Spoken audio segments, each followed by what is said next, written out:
Hello, I'm Stephen Watson here with Fred at Deep River Landing in Deep River, Connecticut. That's the Essex steam train pulling in behind us.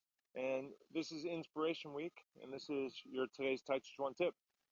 So today's Tàijíquán Tip is to consider your teacher, maybe your teacher's teacher, maybe somebody further up in the lineage, maybe the founder, maybe the legendary founder, and learn something about their life. Perhaps that's reading an autobiography, perhaps it's reading a biography, perhaps it's just reading some of their details, or maybe it's in a movie, I don't know.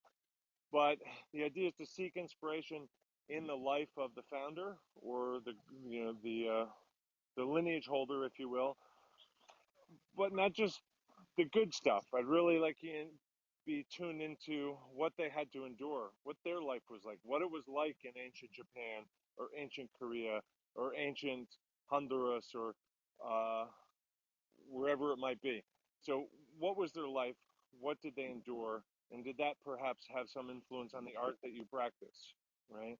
So, somebody that came up in wartime Belgium is likely to have had their art influenced by that. And that's the art that you're practicing, carrying on, and passing on.